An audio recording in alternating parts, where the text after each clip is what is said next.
Oh Espíritu Santo, amor del Padre y del Hijo, inspírame siempre lo que debo pensar, lo que debo decir, cómo debo decirlo, lo que debo callar, cómo debo actuar, lo que debo hacer para gloria de Dios, bien de las almas y mi propia santificación. Hoy celebramos la fiesta de San Mateo, apóstol y evangelista. Y el evangelio que meditamos es de San Mateo, capítulo 9, versículos 9 al 13. Cuando se iba de allí, al pasar vio Jesús a un hombre llamado Mateo, sentado en el despacho de impuestos, y le dice: «Sígueme». Él se levantó y le siguió. Y sucedió que, estando él a la mesa en casa de Mateo, vinieron muchos publicanos y pecadores y estaban a la mesa con Jesús y sus discípulos. Al verlo, los fariseos decían a los discípulos: «¿Por qué come vuestro maestro con los publicanos y pecadores?». Mas él, al oírlo, dijo: «No necesitan médico los que están fuertes, sino los que están mal. Y pues, a aprender qué significa aquello de misericordia quiero, que no sacrificio, porque no he venido a llamar a los justos, sino a pecadores». Palabra del Señor. Gloria a ti, Señor Jesús. Con pocas palabras, según leemos hoy en el pasaje de esta celebración, de esta fiesta de San Mateo, pues Él nos cuenta cómo lo dejó todo y se fue con Jesús. Y este hecho de esta llamada de San Mateo tiene lugar en Cafarnaúm. Esta ciudad está a orillas del mar de Tiberíades, o lago de Galilea, o mar de Galilea. Quizás Mateo era conocido por Simón y por los hijos de Zebedeo, y estos le habrían hablado a Jesús de él. Es posible.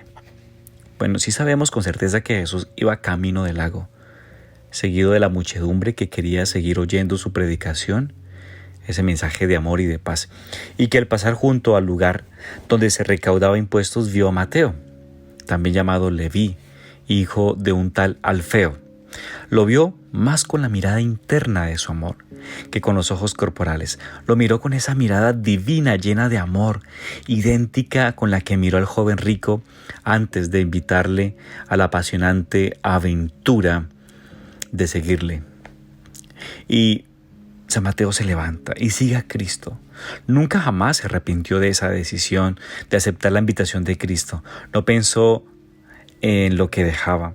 Y eso que dejaba una mesa llena de dinero y la posibilidad, bueno, quién sabe, de llegar a ser director de algún que otro banco de Jerusalén, sino en lo que ganaba.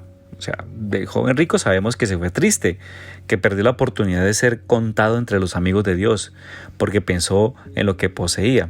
También hay que destacar la prontitud con que Mateo sigue la llamada de Jesús. Ante la voz de Dios puede entrar en el alma la tentación de responder: pues mañana, pues todavía no estoy preparado. Mañana pues tiene el riesgo de ser demasiado tarde. Si Dios llama, la respuesta debe darse sin titubeos, hoy y ahora. Reflexionemos sobre la vocación. La llamada del Señor es un misterio que afecta a la vida de todo cristiano, pero que se manifiesta con mayor relieve en los que Cristo invita a dejar todo para seguirlo más de cerca. Y la persona que es así invitada vive la belleza de la llamada en el momento que podríamos decir de enamoramiento. Su ánimo le hace decir en la oración: «Señor, ¿por qué precisamente a mí?». Pero el amor no tiene un porqué, es un don gratuito que se responde con la entrega de sí mismo. Quien elige a Jesús, decía el Papa Benedicto XVI en el 2006, en una homilía, encuentra el tesoro mayor, la perla preciosa que da valor a todo lo demás, porque Él es la sabiduría divina encarnada que viene al mundo para que la humanidad tenga vida en abundancia, y quien acoge la bondad, la belleza y la verdad superiores de Cristo, en quien habita toda la plenitud de Dios, entra con Él en su reino, donde los criterios de valor de este mundo ya no cuentan e incluso quedan completamente invertidos. Las reflexiones profundas del Papa Benedicto XVI, a mí me encantan. Ahora, lleno de gozo, Mateo quiso que sus amigos y colegas conocieran a Jesús. Y por este motivo invitó al Señor a comer en su casa. Y Jesús aceptó la invitación.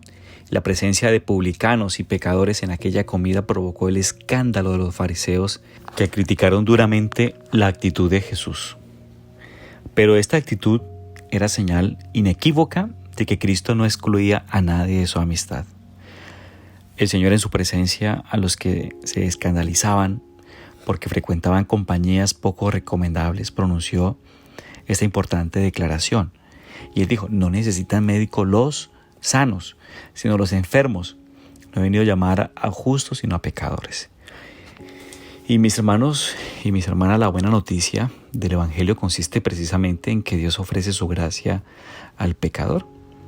Podemos pensar en lo que significa en hebreo el nombre de Mateo. Mateo significa don de Dios.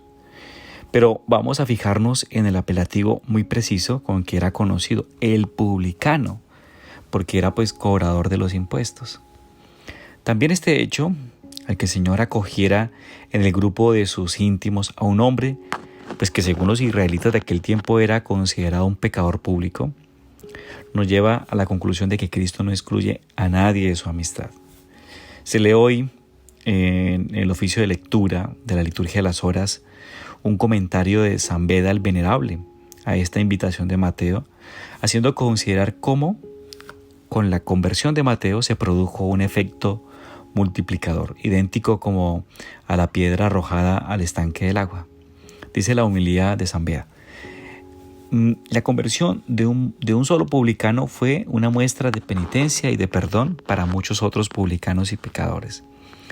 Ello fue un hermoso y bello presagio, ya que Mateo, que estaba destinado a ser apóstol y maestro de gentiles, en su primer trato con el Señor arrastró en pos de sí, por el camino de la salvación, a un considerable grupo de pecadores. Pues sí, San Mateo predicó a Cristo oralmente y por escrito, y fue uno de los protagonistas de la primera evangelización. Nosotros debemos realizar la segunda evangelización en el mundo de este principio, de ese comienzo del tercer milenio del cristianismo. O sea, anunciar el Evangelio es nuestra tarea. Y trabajamos por la salvación de los hombres y mujeres, y no podemos olvidar que el Evangelio salva. Su mensaje es salvífico. O sea, dejar a la gente en la ignorancia, no hablarle de las exigencias del Evangelio, pensando que de esta manera solo pecarán materialmente, pero no formalmente, es un tremendo error. O sea, es desconfiar del poder salvífico del Evangelio, es pensar en el Evangelio en vez de salvar, mata. La Iglesia recomienda insistentemente a todos sus fieles la lectura asidua de la Escritura para que adquieran la ciencia suprema de Jesús. Y esto nos lo dice San Ambrosio, dice: a Dios hablamos cuando oramos, a Dios escuchamos cuando leemos sus palabras. Ahí tomado también del Catecismo de la Iglesia Católica en el numeral 2653. O sea, qué importante es la lectura de la Sagrada Escritura y que debe acompañar la oración para que se realice ese diálogo con Dios. Y por último, parece ser que hacia el año 50 San Mateo escribió su Evangelio. Había pasado muy poco tiempo desde la muerte del Señor. El propósito del apóstol fue hacer llegar a todos la doctrina y la obra de Jesús, pero de modo principal, al escribir el Evangelio en arameo, San Mateo se dirige a los judíos de Palestina, que se habían convertido al cristianismo. Y a lo largo de todo su relato, demuestra que la doctrina de Jesús no es más que el cumplimiento del Antiguo Testamento. ¿Y cómo se cumple en Jesús esas promesas? O sea, hacer ver que Cristo es el Mesías prometido, que funda el reino de los cielos, la iglesia, fuera de la cual no hay salvación. Y es el Emmanuel, el Dios con nosotros, el Hijo de Dios, que vino a convivir con hombres y mujeres y a redimir todo el género humano. Pues bien, Jesucristo sigue hablando. Sus palabras, por ser divinas y eternas, son siempre actuales. Y leer el Evangelio con fe es creer que todo lo que se dice en él está de alguna manera ocurriendo ahora. Es actual la marcha y la vuelta del hijo pródigo, la oveja que anda perdida, sin saber a dónde camina, el pastor que ha salido a buscar la necesidad de la levadura para convertir la masa y de la luz para que ilumine la tremenda oscuridad que a veces se cierne sobre el mundo y sobre cada uno de nosotros. En el primer evangelio seguimos escuchando todavía en cierto sentido la voz persuasiva del publicano Mateo, que al convertirse en apóstol sigue anunciándonos la misericordia salvadora de Dios. Escuchemos este mensaje de San Mateo. Meditémoslo siempre de nuevo para aprender también nosotros a levantarnos y a seguir a Jesús con decisión. Porque la vida cristiana precisa una asidua y constante meditación de la Sagrada Escritura, especialmente del Nuevo Testamento, en la oración personal.